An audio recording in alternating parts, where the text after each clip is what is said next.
अब आप खरीद सकते हैं शिव्स म्यूजिक फ्लूट अमेज़न पर, वो भी किफ़ायती दाम में। इसके साथ आपको मिलेगा एक कैरी बैग, एक बांसुरी और लिखा हुआ मैनुअल।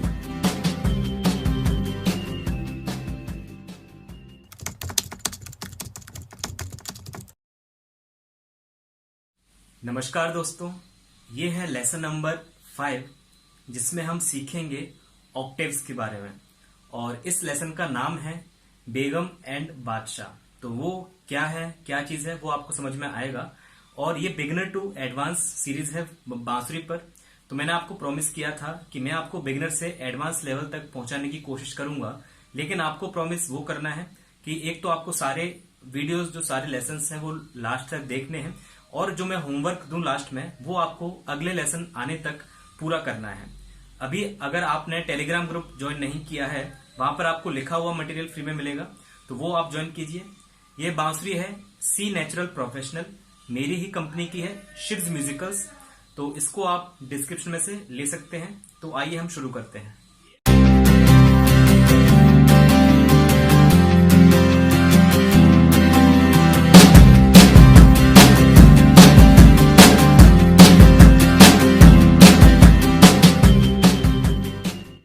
तो दोस्तों, सबसे पहले बांसुरी पर बजाने के लिए आपको समझना बहुत जरूरी है। जैसे मैंने अभी टेलीग्राम ग्रुप पर एक पोल क्वेश्चन किया था कि ऑक्टेव्स में कितने नोट होते हैं टोटल, तो उसमें से काफी लोगों का सवाल जो आंसर था वो गलत था। तो इसका कॉन्सेप्ट जानना जरूरी है। जो एक ऑक्टेव होती है उसमें टोटल 12 नोट्स होते हैं। अब 12 कौन कौन से, वो आपको पता होना चाहिए। जो हमारा थ्योरी होती है उसमें हमने नोट्स के नाम दिए हैं ए से लेकर जी तक, A B C D E F G. ठीक है दोस्तों, अब आप बोलोगे तो 7 ही हुए। अब ये 7 हुए, ये 7 नेचुरल हुए। ठीक है, A B C D E F G, ये 7 नेचुरल हुए। इसके बाद 5 हमारे शार्प भी होते हैं। अब शार्प कौन कौन से होते हैं वो देख लेते हैं। सी शार्प हो गया, डी शार्प हुआ, एफ शार्प, जी शार्प और ए शार्प। अब आप बोलेंगे कि सर ऐसा ही क्यों, बाकी 2 के शार्प क्यों नहीं है? बाकी 2 कौन? बी और ई। बी हमारा इधर बैठा बेचारा, और जो है ई, इनके शार्प क्यों नहीं है? तो ऐसा कोई आपको डिटेल में नहीं जाना है कि इनका क्यों नहीं है, इनका क्यों है।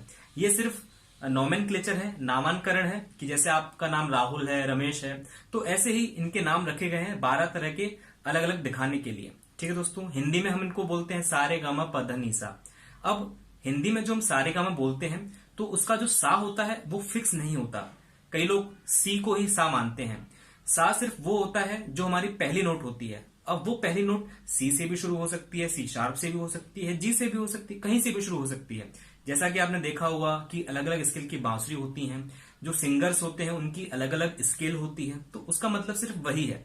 तो आपको एक ऑक्टेव का मतलब ये समझना है कि जैसे मान लीजिए आपने सी नोट से स्टार्ट किया और आप आगे चलते गए, आगे या फिर पीछे चलते गए, पीछे जाएंगे तो बोर्ड खत्म हो रहा है, तो हम आगे दिखा लेते हैं एग्जाम्पल के लिए। सी के बाद गए हम सी शार्प, डी शार्प। अभी मैंने शार्प को है वो ऊपर लिखाया है, लेकिन ऐसा नहीं होता है। शार्प को हम आगे ही लिखते हैं, ये सिर्फ जगह कम थी इसलिए मैंने आपको ऊपर लिखा है। C sharp, D. अगर मैं डी के आगे कुछ नहीं बोल रहा हूं तो वो बाय डिफॉल्ट नेचुरल है। C natural, C sharp.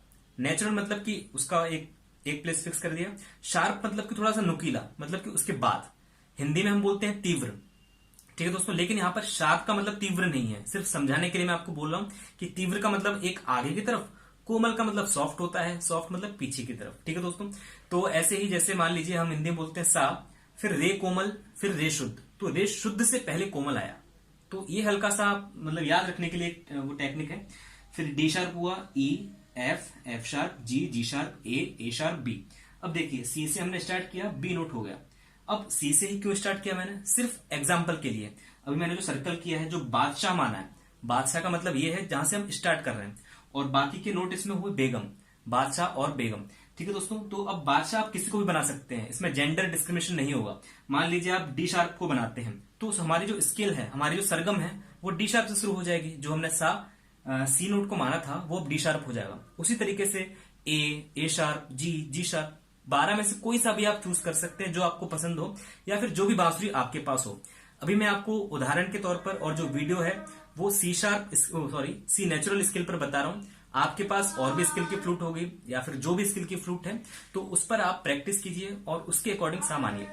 तो अब एक ऑक्टेव में हुए हमारे 12 नोट्स, 1 2 3 4 5 6 7 8 9 10 11 12। सी से हमने स्टार्ट किया, बी पर खत्म किया, ये हुए 12 नोट। इसके बाद हमारी नेक्स्ट साइकिल शुरू हो जाएगी। साइकिल मतलब नेक्स्ट ऑक्टेव। तो बस इसके ये जो सेट है, कंटिन्यूस नोट्स का जो सेट है 12, उसको हमने एक ऑक्टेव का नाम दिया। ऐसा क्यों? सिर्फ ये बताने के लिए, जैसे जो म्यूजिक के बजाने वाले होते हैं, जानने वाले होते हैं, तो कि उनको पता लग सके कि एक ऑक्टेव का इधर है, ये हाई ऑक्टेव, ये मीडियम ऑक्टेव। अब ऑक्टेव का बेसिकली डिफरेंस क्या होता है? जैसे मान लीजिए ये मैंने बोला कि मीडियम ऑक्टेव का सी है, ये मैंने बोला कि हाई ऑक्टेव का सी है। इससे पहले होगा, मतलब बोर्ड और लंबा होता मेरे पास, तो मैं बताता कि ये लो ऑक्टेव का सी है। अब हाई, लो, मीडियम, इन सब में क्या अंतर होता है? अंतर होता है फ्रीक्वेंसी का। अब फ्रीक्वेंसी जिन लोगों ने पढ़ा है साइंस, उनको पता होगा, लेकिन अगर हम कॉमन मैन के टर्म्स में बात करें, ले मैन टर्म्स में बात करें, फ्रीक्वेंसी का मतलब होता है कि आवृत्ति की कितनी बार एक सेकंड में वो वाइब्रेट कर रहा है। ठीक है दोस्तों, तो फ्रीक्वेंसी का म्यूजिक के टर्म में क्या मतलब है कि जैसे अभी मैं बोल रहा हूं, जैसे अभी मैं बोल रहा हूं, जैसे अभी मैं बोल रहा हूं, जैसे अभी मैं बोल रहा हूं, जैसे अभी मैं बोल रहा हूं, तो ये फ्रीक्वेंसी हुई। इसी को हम पिच बोल देते हैं म्यूजिक टर्म्स में। जैसे अभी देखिए, जैसे मैं बोल रहा हूं तो मैं बोलते बोलते आवाज मोटी कर दूंगा और आपको सुननी पड़ेगी। तो जितना मोटी हो रही है उतनी ही कम फ्रीक्वेंसी है, उतनी ही कम फ्रीक्वेंसी, यानी कि ऑक्टेव भी हम पीछे आते गए। अब जैसे सी, मीडियम ऑक्टेव का सी नेचुरल में बोलता हूं उदाहरण के तौर पर, ये हमारा हो गया हाई ऑक्टेव का। ठीक है, अब इसकी फ्रीक्वेंसी मान लीजिए अगर 100 है। अब 100 क्या है? जैसे हम नापते हैं शक्कर हो रही एक किलोग्राम, तो मान लीजिए 100 है, 100 किलोग्राम नहीं होगा, फ्रीक्वेंसी की यूनिट होती है हर्ट्ज।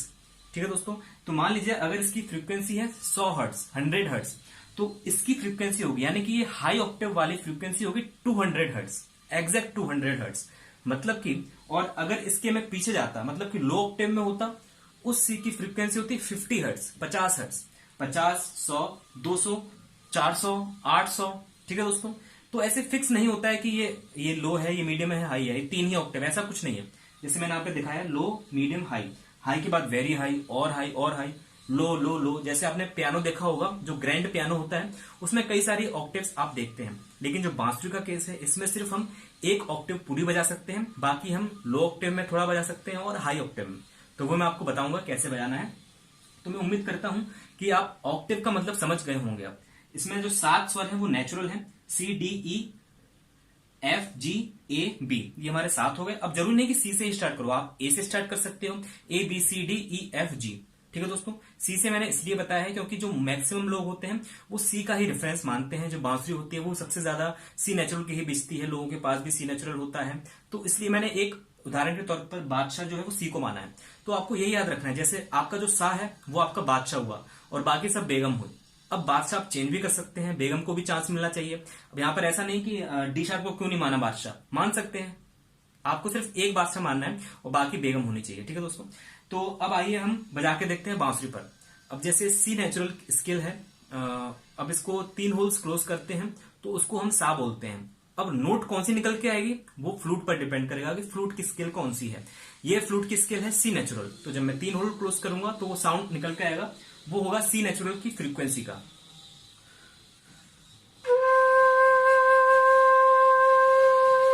तीन होल क्लोज करके मैंने साउंड निकाला, वो है अपना सी नेचुरल।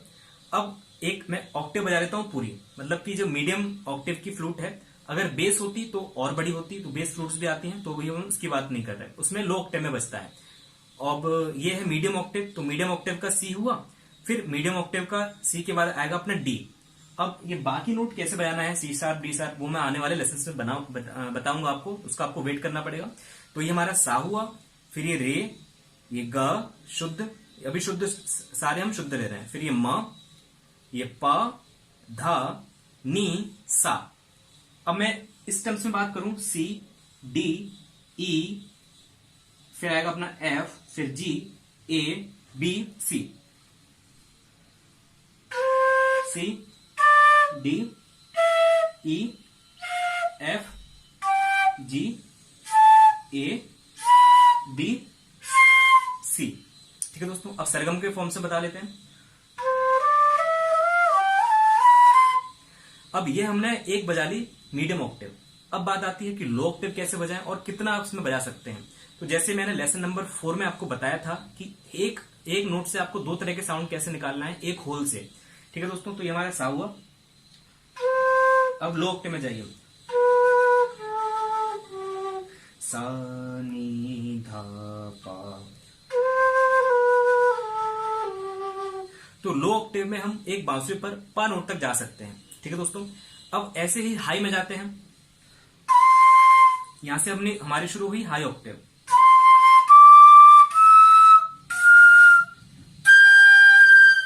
तो ऐसे ही हम जो हाई ऑक्टेव है उसमें पा तक जा सकते हैं। तो अब आपको एक ध्यान रखना है कि लो ऑक्टेव के पा से होते हुए आपने लो ऑक्टेव का प ध नी सा ये कवर किया।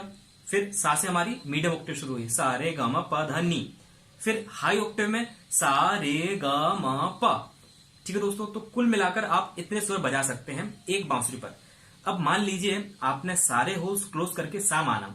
अब यहाँ पर कुछ बुद्धिजीवी कहेंगे कि सर सा तो 3 होल क्लोज करके होता है, लेकिन ऐसा नहीं है। ऐसा सिर्फ रेफरेंस के लिए है, आपको कोई भी चीज रटना नहीं है। वो मैं आगे चल के आपको बताऊंगा कि ट्रांसपोज कैसे करते हैं। उसको हम एक म्यूजिक में टर्म देते हैं ट्रांसपोज करना। तो अभी हमने इसको सा माना, तो जब हम सारे होल्स क्लोज करके सा मानेंगे तो उसके अकॉर्डिंग देखिए आप कितना बजा पाएंगे। तो सा जो हम पहले पा बजा रहे थे, अगर मैं उसको सा मानूं तो ये सा रे ग म प ध नी सा। तो सेम आप अगली ऑक्टेव में बजा सकते हैं। अब मान लीजिए मैंने इसको मीडियम ऑक्टेव माना,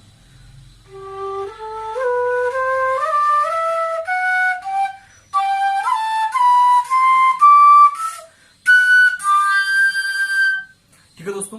तो सिर्फ आपका रेफरेंस का खेल होता है, लेकिन जो हम स्टैंडर्ड बोलते हैं जो सा होता है उसको हम 3 होल क्लोज करके करते हैं। तो आपको वही प्रैक्टिस करनी है।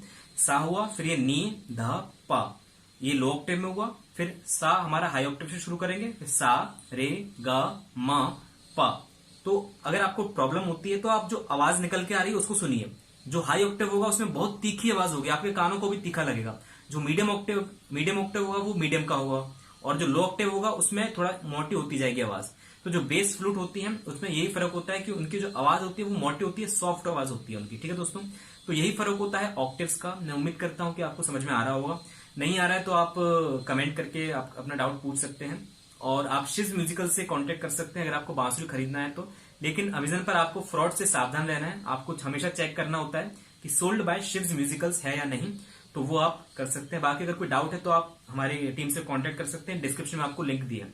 अगले लेसन तक आपको होमवर्क यही करना है कि आपको तीनों ऑक्टेव का जो बच सकता है बांसुरी पर वो आपको बजाना है। जैसे फिर से आपको बता दूं, सा नी धा पा। अब ये मीडियम ऑक्टेव पूरी हुई, इसके बाद हाई ऑक्टेव।